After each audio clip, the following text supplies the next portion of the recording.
Chittagong city কর্পোরেশনের mayor doctor Shahadat Hossain আজ ১৭ নম্বর পশ্চিম বাকলিয়া ওয়ার্ডে একাধিক উন্নয়ন কাজের উদ্বোধন ও সরেজমিন পরিদর্শন করেন।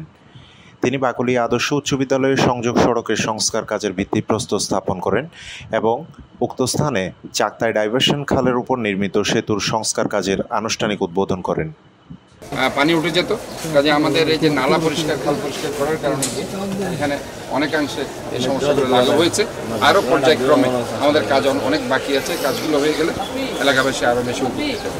আজকে গণসচেতনতা বৃদ্ধি করার জন্য বলছি, আমরা কোনো ময়লা আবর্জনা ফেলবো না। এখানে যারা বাজার থেকে বের হয়ে বিভিন্ন ধরনের সদা নিয়ে বসেছে, আমি তাদেরকে বলছি বারবার, তাদেরকে বাজারে পুনর্বাসন করা হয়েছে, তারপরেও তারা এখানে কেন নিচে চলে এসছে। আবারও আমরা ম্যাজিস্ট্রেটকে দায়িত্ব দিচ্ছি তাদেরকে সেখান থেকে উঠে যাতে করে বাজারে। এরপর মেয়র নিজে হেঁটে চকবাজার এলাকার ধনির পুল পর্যন্ত পরিদর্শনে যান। সেখানে তিনি লক্ষ্য করেন ফুটপাত দখল করে অবৈধ কাঁচা বাজার বসানো হয়েছে, যা জনসাধারণের চলাচলে মারাত্মক প্রতিবন্ধকতা সৃষ্টি করছে।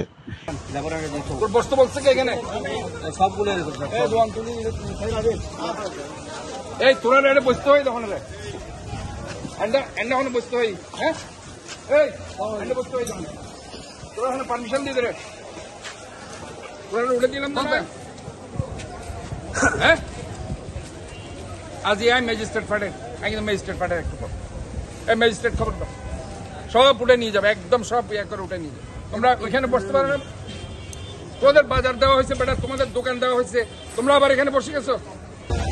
এটা তোরা রে আর পুনর্বাসন করে আবার এটা গিয়েছ, তোরা বদমাই শিগিরি শুরু করছিস বেটা। এটা হাল্লান পরিষ্কার করা কি, এটা জলাবদ্ধ দল্লা তোরা একদিন ময়লা ফেলো, তা ময়লা ফেল তোরা কিলো বলবো, তোরা একটা দোকান দিয়ে দিল। এই ব্যাগদিন উঠে যাচ্ছে, ব্যাগদিন উঠে দিন, পুরা ব্যাগদিন লয়ে যাবে।